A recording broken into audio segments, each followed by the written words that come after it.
छोटे से फार्म में एक क्यूट सी डक फैमिली रहती थी। मम्मी डक अपने अंडों पर बैठकर उनमें से अपने बच्चों के बाहर आने का इंतजार कर रही थी। वो पूरे 7 अंडे थे। एक सुनहरी सुबह अंडों से बच्चे बाहर आने लगे। जल्द ही उनमें से 6 डकलिंग्स बाहर आ गए। डकलिंग्स अपनी इस नई दुनिया को समझने की कोशिश करते हुए क्वैक क्वैक करते हुए अपनी माँ के आसपास घूम रहे थे। पर उन अंडों में से जो सबसे बड़ा अंडा था, उसमें से बच्चा बाहर आने की बहुत कोशिश कर रहा था, पर वो बाहर नहीं आ पा रहा था और इसी वजह से मदर डक बहुत परेशान हो गई। मदर डक ने थोड़ी देर और इंतजार करने की सोची और फिर वो आखिरी 7वां अंडा फूटा। वो डकलिंग बहुत ही उलझन भरी नजरों से इधर उधर देख रहा था। वो डकलिंग इस बात से अनजान था कि उसकी माँ और उसके भाई बहन भी उलझन भरी नजरों से उसे देख रहे हैं, क्योंकि वो डकलिंग बिल्कुल भी अपने भाई बहन जैसे नहीं दिख रहा था। वो थोड़ा चौड़ा था और उसके भूरे और सफेद पंख थे। बाकी डकलिंग्स उस पर हंसने लगे। तुम कितने बदसूरत दिख रहे हो, तुम बिल्कुल भी हमारी तरह नहीं दिखती। मुझे समझ नहीं आ रहा, तुम कैसे अपने भाई बहन जैसे नहीं दिख रहे? बदसूरत, बदसूरत, बदसूरत, बदसूरत। कुछ समय बाद सारे डकलिंग्स थोड़े बड़े होने लगे, पर ये डकलिंग बाकी के मुकाबले काफी बड़ा लग रहा था और उसके पंखों के रंग भी अजीब लग रहे थे। तुम कितनी जल्दी बड़े हो गए और इतने अलग कैसे हो गए?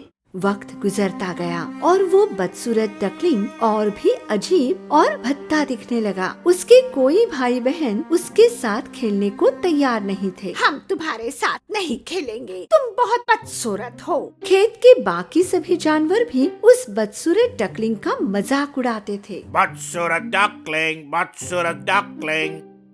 ना ना ना ना ना ना, बदसूरत डकलिंग। उसकी माँ उसे बचाने का काफी प्रयास करती रहती थी। मेरे बेचारे डकलिंग, तुम बाकियों से इतने अलग क्यों हो? जैसे दिन गुजरते गए, वो बेचारा डकलिंग और भी हताश हो गया और उसे बहुत अजीब लग रहा था। सारी रात वो अकेले रोता रहता और सोचता कि उसे कोई भी पसंद नहीं करता। मैं इतना बदसूरत क्यों हूँ? मैं अपने भाई बहन जैसा क्यों नहीं दिख सकता? एक दिन कुछ शिकारी उस तालाब के किनारे आ पहुँचे जहाँ वे लोग रहते थे। शिकारी उन डक्स का शिकार करने लगे। मदर डक अपने बच्चों के लिए खाना तलाश कर रही थी कि अचानक वो उन शिकारियों के चुंगल में फंस गई। उस बेचारे डकलिंग को पता ही नहीं था कि उसके माँ के साथ क्या हुआ है। वो माँ के लौटने का सुबह तक इंतजार कर रहा था।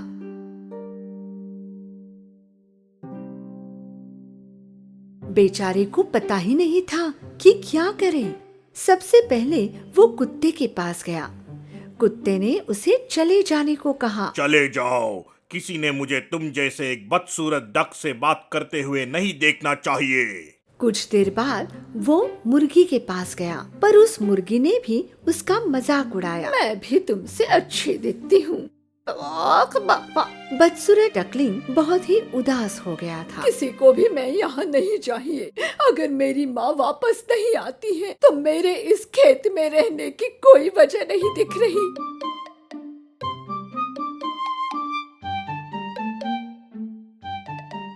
उसी सुबह वो डकलिंग खेत छोड़कर चला गया। वो तैरते हुए तालाब के दूसरे किनारे जा पहुंचा। वो सभी जानवरों से वही सवाल कर रहा था। क्या तुमने मेरे जैसे किसी और डक को देखा है? क्या तुमने किसी और डक को देखा है? तुमने मेरे जैसे किसी और डक को देखा है? उसे सबसे एक ही जवाब मिला। उन्होंने इतना बदसूरत डक पहले कभी नहीं देखा। बेचारे डकलिंग ने अपनी यात्रा तय की और दूसरे तालाब में जा पहुंचा। वहाँ भी उसने वही सवाल सबसे पूछा। तुम्हें यहाँ नहीं रहना चाहिए। यहाँ पर आसपास बहुत शिकारी हैं। तुम तुरंत यहाँ से चले जाओ, जाओ। बदसूरत डकलिंग वहाँ से निकल गया। जल्द ही वो एक और तालाब में जा पहुँचा। इस बार वहाँ पर कोई भी नहीं था, वो अकेला ही था। अगर किसी को भी मैं पसंद नहीं हूँ तो मैं यहीं पर छुप कर रहता हूँ पूरी जिंदगी। महीने गुजरते गए। अकेले होने के बावजूद वो बहुत खुश था। एक दिन उसने देखा कि सफेद लंबी गर्दन वाले पक्षियों का एक झुंड दक्षिण की तरफ बढ़ रहा था। बदसूरत डकलिंग प्रशंसा से उनकी तरफ देख रहा था। कितने खूबसूरत है ये, काश मैं उनकी तरह दिखता। सर्दी का मौसम आ गया और बर्फ गिरने लगी।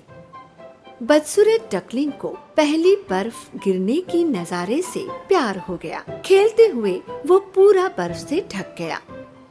काफी बर्फ गिरने की वजह से उसे खाना ढूंढने में दिक्कत हो रही थी, इसलिए वो चलता ही जा रहा था खाने की तलाश में।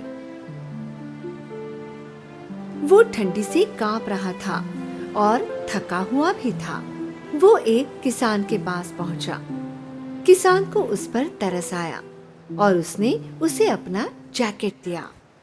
बेचारा डक, तुम कितने ठंडे पड़ गए हो। मैं तुम्हें घर ले जाकर तुम्हारी देखभाल करूंगा, तुम्हारे बड़े होने तक।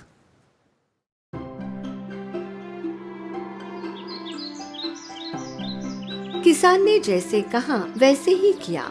जब तक वो डकलिंग बड़ा हो गया तब तक वसंत ऋतु आ गया था। बदसूरत डकलिंग को घूमने के लिए ज्यादा जगह मिले, इसलिए किसान ने उसे तालाब में छोड़ने की सोची। फिर एक बार अकेले कुछ समय बाद डकलिंग ने खुद का प्रतिबिंब पानी में देखा, पर वो हैरान हो गया जो उसने देखा। पहले तो वो अपने आप को पहचान ही नहीं पाया। उसे लगा उसके पीछे कोई और खड़ा है, इसलिए उसने अपने पंखों को खोला और देखा कि उसका प्रतिबिंब भी वही कर रहा था। उसने अपनी गर्दन को खींचकर बाहर की और वहीं उसने पानी में भी होते देखा। तब उसे ये यकीन हो गया कि वो कोई और नहीं, वो खुद है। ओह, मैं कितना बड़ा हो गया हूँ। मैं आसमान में उड़ते हुए पंछियों की तरह दिख रहा हूँ। मुझे घर वापस जाना चाहिए और अपने आप को सभी को दिखाना चाहिए। जब वो तालाब में तैरते हुए जा रहा था, रास्ते में उसे हंसों का झुंड मिला। क्योंकि वो अब उन लोगों में से ही एक था, उन्होंने उसे अपने साथ ले लिया। वो बदसूरत डकलिंग अब उन हंसों के साथ खुशी से तैरते हुए जा रहा था। एक लड़का जो तालाब के किनारे था इन हंसों को देखकर चिल्लाते हुए अपने दोस्तों को बुलाने लगा। उस छोटे वाले को देखो जो सबसे आखिर में तैर रहा है। ये सबसे खूबसूरत हंस होगा, इसे मैंने पहले कभी नहीं देखा। हाँ, वो पहले से ही एक हंस था। दुर्भाग्य से वो अंडा बाकी डक्स के अंडों के साथ मिल गया था।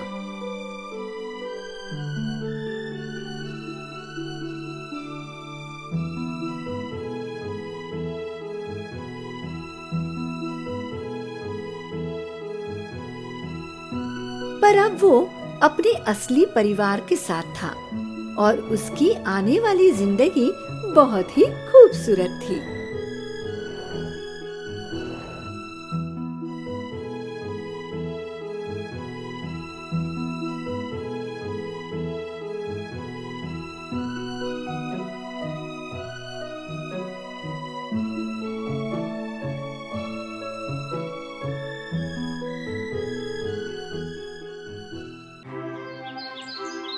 एक समय की बात है, जंगल में एक छोटे से घर में मदर गोट और उनकी प्यारी लिटिल गोट्स मौज मस्ती से रहा करते थे। लिटिल गोट्स बहुत प्यारे लगते थे, खिलौनों जैसे। सभी माँओं की तरह मदर गोट अपने बच्चों से बहुत प्यार करती थी। वो सभी जंगली जानवरों से उनकी रक्षा करती थी। एक दिन खाना ढूंढने के लिए बाहर जाने से पहले उन्होंने लिटिल गोट्स को पास बुलाया और बोली, मेरे प्यारे बच्चों, मैं जंगल में जा रही हूँ। किसी के लिए भी दरवाजा मत खोलना। अगर भेड़िया अंदर आ गया तो वो हम सबको खा जाएगा। वो भेस बदल बदल के तुम्हें ठगना चाहेगा। फिर हम उसे पहचानेंगे कैसे? भेड़िए की आवाज रूखी है और मेरी आवाज मीठी सी है। रूखी और मोटी आवाज है, समझ जाना वही है। ये बोल के निकलते समय मदर गोट को कुछ और याद आया। वो मुड़ के बोली, एक और बात, भेड़िए के पैर काले हैं और मेरे सफेद, तो पैर देख के भी पहचान जाना। चिंता मत करो माँ, हम संभाल लेंगे। Mummy, we love you. Mother goat ने अपने सभी बच्चों को एक एक करके चूमा और फिर जंगल की ओर चल पड़ी। भेड़िया सब कुछ देख रहा था। मदर गोट के जाने के बाद वो थोड़ा और रुका। फिर वो उनके घर पर पहुंच के दरवाजे पर नॉक करने लगा।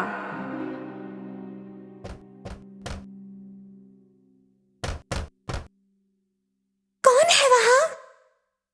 मेरे प्यारे बच्चों, चलो दरवाजा खोलो।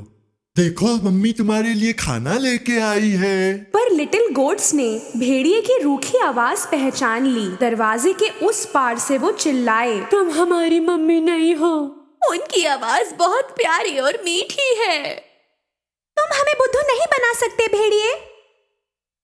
भेड़िए को बड़ा गुस्सा आया क्योंकि वो लिटिल गोट्स को ठग नहीं पाया, तो उसने एक चॉक का पीस खा लिया। अब उसकी आवाज थोड़ी मीठी हो गई थी। वो वापस उनके घर गया और दरवाजे पे नॉक किया। अब की बार भेड़िए ने अपनी मीठी आवाज में बात की। मेरे प्यारे बच्चों, दरवाजा खोलो, मैं तुम्हारी मम्मी हूँ। मैं सबके लिए खाना लेके आई हूँ। इस बार इस मीठी आवाज को सुन के लिटिल गोट्स को लगा कि ये उनकी मम्मी की ही है। दरवाजा खोलने ही वाले थे कि उनमें से एक चिल्लाया, पहले दरवाजे के नीचे से पैर देखते हैं। जब उन्होंने देखा तो भेड़िए के काले पैर दिखे। सभी चिल्लाए, हम दरवाजा नहीं खोलेंगे। मम्मी के पैर तो काले नहीं हैं। उनके पैर सफेद हैं। तुम भेड़िए हो। अपना गुस्सा निगल के भेड़िया वहां से निकला। अब वो बेकरी गया। बेकर भेड़िए को देखकर चकित रह गया। मैं अभी शाकाहारी हो गया हूँ। अब से पेस्ट्री खाऊंगा। थोड़ा आटा दोगे? भेड़िया बेकरी से आटा लेके निकला। घर के पास उसने आटा अपने पैरों पर लगा दिया। अब उसके पैर सफेद हो गए। अब तीसरी बार चालाक भेड़िए ने दरवाजे पर नॉक किया। मेरे प्यारे बच्चों, दरवाजा खोलो, मैं तुम्हारी मम्मी हूँ। मैं सबके लिए खाना लेके आई हूँ। पहले पैर दिखाओ तो मालूम पड़े कि मम्मी ही हो। भेड़िए ने उनको आटे से सने हुए अपने पैर दिखाए। जब लिटिल गोट्स ने सफेद पैर देखे, उन्होंने समझा कि उनकी माँ है और दरवाजा खोल दिया। फिर क्या, उनके सामने था भेड़िया। लिटिल गोट्स डरे, घबराए, चिल्लाने लगे।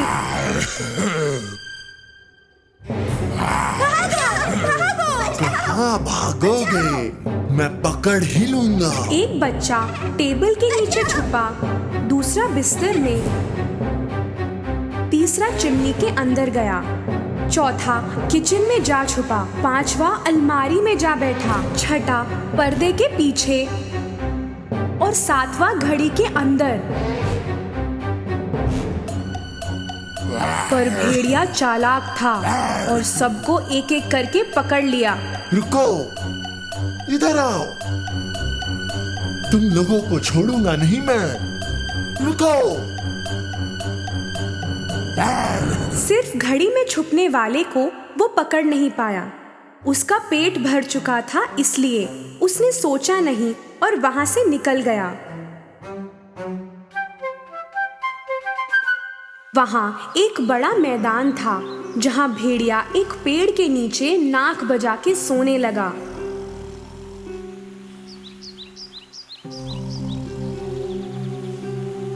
थोड़ी देर में मदर गोट घर पहुंची।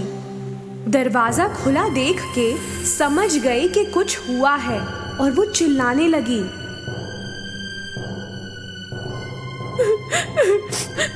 मेरे बच्चे! घर में आते ही वो घबरा गई। सारा फर्नीचर गिरा हुआ था, पर्दे फटे हुए थे, बिस्तर बिगड़ा हुआ था, तकिया और चादर यहाँ वहाँ पड़े थे। मदर गोट अपने बच्चों को कहीं नहीं ढूंढ पाई। एक एक करके नाम भी पुकारा पर नहीं मिला कोई। फिर 7वें बच्चे का नाम पुकारा तो एक आवाज आई, मैं घड़ी के अंदर हूँ मम्मी। मदर गोट तुरंत उस घड़ी तक पहुंची और वहां से अपने बच्चे को निकाल के गले लगाया। लिटिल गोट ने अपनी माँ को सारी कहानी बताई। भेड़िया आया था भेष बदल के, हमें लगा आप हो, वो मेरे सभी भाइयों को खा गया।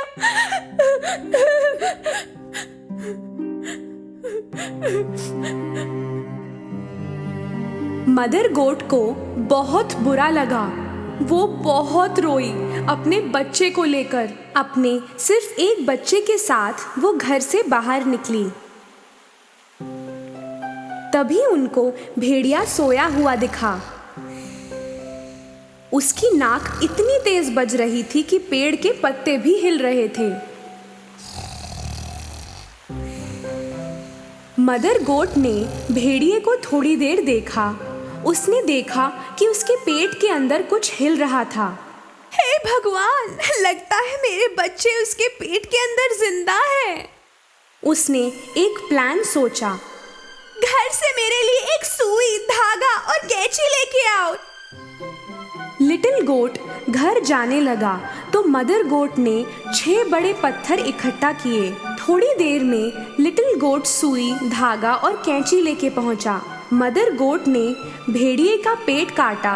उसे ऊपर ही अपना एक बच्चा दिखा और बाकी भी एक एक करके दिखने लगे। सभी सही सलामत थे। मदर गोट बेहद खुश हुई। सभी बच्चों ने मदर गोट को हग किया। Mummy, mummy, we love you, we love you। सभी बहुत खुश थे। मेरे बच्चों, तुम सब ठीक हो ना? मदर गोट ने भेड़िए के अंदर सारे पत्थर डाल दिए। फिर उन्होंने उसके पेट को सुई धागे से सिल दिया। भेड़िया इतनी गहरी नींद में सो रहा था कि उसे कुछ मालूम ही नहीं पड़ा। भेड़िया जब जागा, खड़ा हुआ, उसका पेट दर्द कर रहा था। उसे लगा कि कई सारे लिटिल गोट्स की वजह से दर्द हो रहा है। उसे बहुत प्यास लगी। वो नदी की ओर गया पानी पीने। चलते समय पेट में पत्थर टकराने लगे। पेट इतना भारी और भरा हुआ लग रहा है, जैसे मैंने पत्थर ही खाया हो। वो पानी पीने के लिए झुका। पत्थरों के वजन की वजह से वो नदी में गिर गया। बचाओ, कोई बचाओ, मैं डूब रहा हूँ, बचाओ। वो बहुत चिल्लाया पर कोई नहीं आया। पत्थरों का वजन उसे पानी में नीचे ले गया। मदर गोट और लिटिल गोट्स ने जब ये देखा, वो नदी की तरफ गए। भेड़िया डूब गया, भेड़िया डूब गया, डूब गया।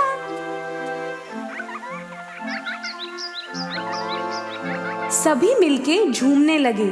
उस दिन से मदर गोट और उनके 7 लिटिल गोट्स की जिंदगी अपने घर में मौज मस्ती से बीती।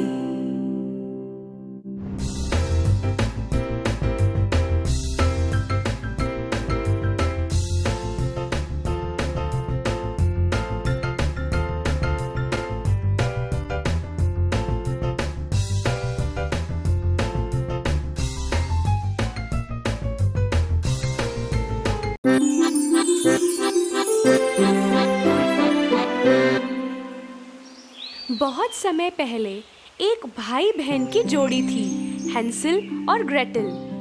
जब वो बहुत छोटे थे, उनकी माँ गुजर गई थी। वो अपने पिता के साथ जंगल में एक झोपड़े में रहते थे।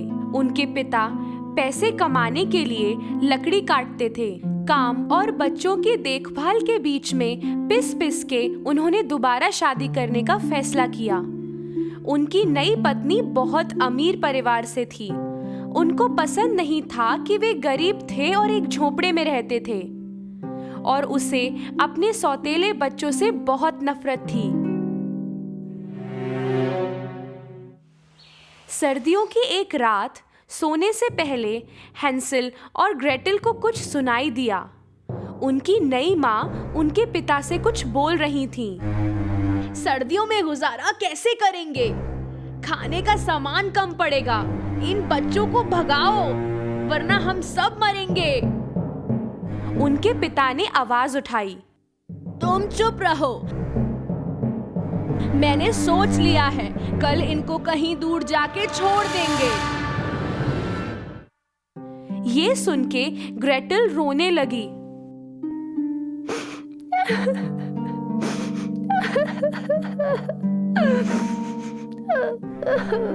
हैंसल ने उसे चुप कराया। तुम चिंता मत करो ग्रेटल, हम रास्ता ढूंढ लेंगे घर का।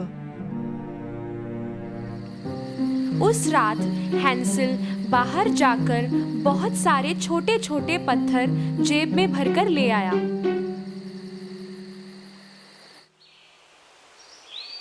अगली सुबह वो सब घर से दूर जाने लगे। उनके पिता ने बताया कि वो पिकनिक पे जा रहे हैं। चलते चलते चुपके से हैंसल पत्थर गिरा गिरा के निशानी बना रहा था।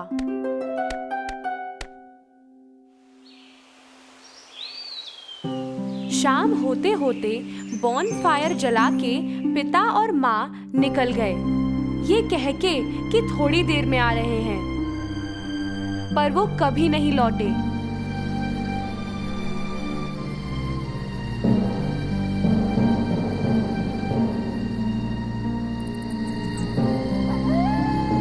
रात ढलते ही जंगली जानवरों की आवाजें चारों ओर गूंजने लगी। ये सब सुन सुन के हैंसल और ग्रेटल वही आग के पास ही बैठे रहे जब तक कि चांद नहीं आया। अब वो उनके डले हुए पत्थरों को देख देख कर घर की ओर जाने लगे। अच्छा किया हैंसल, कितने समझदार हो तुम। जब दोनों घर पहुंचे, पिताजी चौंक गए पर खुश भी थे, और माँ दिखा रही थी जैसे वो खुश थी, पर सब नाटक था। वो बिल्कुल भी खुश नहीं थी। 3 दिन बाद उनकी माँ ने वापस उनसे पीछा छुड़ाने की कोशिश की। इस बार उन्होंने रात को दोनों के दरवाजे बंद कर दिए ताकि हैंसल फिर से पत्थर चुनने ना जा पाए। पर हैंसल था समझदार।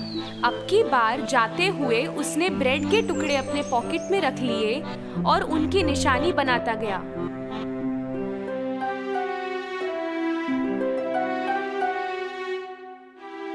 दोपहर को बहाने से माँ और पिता निकल लिए, फिर से इन दोनों को छोड़ के। उनके आने की उम्मीद जब खत्म हुई, हैंसल और ग्रेटल सूरज ढलने से पहले रवाना हो गए। पर अब की बार उन्हें ब्रेड के निशान नहीं मिले, क्योंकि सारा ब्रेड तो चिड़िया चुग गई थी। ग्रेटल रो रही थी और हैंसल भी लाचार था। अब के ये दोनों खो गए, ना खाना ना पीना और जान को मुसीबत अलग से।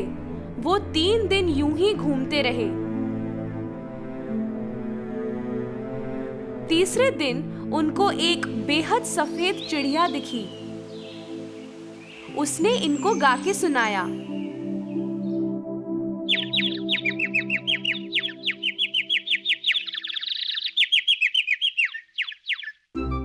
वो उस पल अपनी भूख भूल के उस चिड़िया के पीछे गए और पीछा करते हुए पहुंचे एक अजीब से घर के बाहर। इस घर की दीवार ब्रेड की थी, छत केक की और खिड़कियां बनी थी कैंडी से और सब तरफ क्रीम ही क्रीम। हैंसल और ग्रेटेल खुशी के मारे रुक ना पाए। सारी थकान भूल के उस घर की ओर भागे। जैसे ही वो उससे कुछ खाने को गए, अंदर से एक आवाज आई। अरे कौन काट रहा है मेरे घर को? उनको दरवाजे पर एक बहुत प्यारी सी दादी माँ दिखी। उन्होंने उनको सारी घटनाएं बताईं, तो उन्होंने उन दोनों को अंदर बुला लिया। घर के बाहर और अंदर बिल्कुल अलग था। अंदर अंधेरा था और अच्छा महसूस नहीं हो रहा था, पर भूख से परेशान उन दोनों ने ज्यादा सोचा नहीं। उस औरत ने उन्हें तरह तरह की चीजें खिलाईं, ऐसी भी जो उन्होंने पहले कभी नहीं खाई थी। और रात को जिस पे सोए वो बिस्तर इतना मुलायम। सुबह उठे तो देखा कि वो औरत नहीं थी कहीं। उन्हें ढूंढने लगे दोनों। वहीं उन्हें एक छोटा सा दरवाजा दिखा। अंदर गए तो बक्से भर के खजाना पड़ा था। दोनों चौंक गए। हैंसल और पास से देखना चाहता था। तभी उनकी आवाज फिर आई। क्यों जी, क्या कर रहे हो? दोनों घूमे और वो चुड़ैल ठीक सामने खड़ी थी। मालूम हुआ कि वो औरत एक चुड़ैल थी जो इन बच्चों को अपने तहखाने ले जाने के लिए ललचा रही थी। उन्होंने भागना चाहा पर दरवाजा बंद हो गया। चुड़ैल ने हैंसल को बालों से पकड़ा और एक पिंजरे में डाल दिया। ग्रेटेल को वो किचन ले आई घसीट के। तेरा भाई बहुत दुबला है, उसे मोटा करने के लिए खाना बना। मोटा ताजा होगा तो मुझे उसे खा के मजा आएगा, पर तू कुछ मत खाना, सिर्फ वही खाएगा।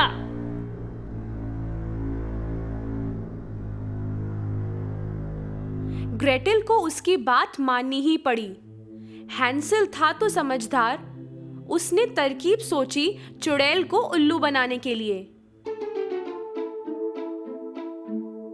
हर रात जब चुड़ैल सोती थी, वो पिंजरे के नीचे जमीन में गड्ढा खोदता था। चुड़ैल हर सुबह देखती थी कि हैंसल मोटा हुआ या नहीं। हैंसल कुछ भी नहीं खा रहा था, बल्कि सारा खाना उस गड्ढे में डाल रहा था। दूसरी तरफ चुड़ैल ग्रेटेल से और खाना बनाने को कह रही थी। कई दिनों तक यूं ही चलता रहा। मोटा हो दुबला हो, अब आज तो मैं हैंसल पाए बनाऊंगी, उसने ग्रेटेल से कहा। अवन में देख जरा, आटा पका या नहीं। वो डरी हुई तो थी, पर ग्रेटेल अपने भाई जैसी समझदार भी थी। वो समझ गई कि चुड़ैल उसे अवन में धक्का देने वाली है। मेरा सर अंदर नहीं जा रहा है, आटा नहीं दिख रहा है, ग्रेटेल बोली। चुड़ैल ने खुद अपना सर अंदर डाला। मौके पे ग्रेटेल ने सारी ताकत लगा के चुड़ैल को अंदर डाल दिया और उसका दरवाजा बंद कर दिया।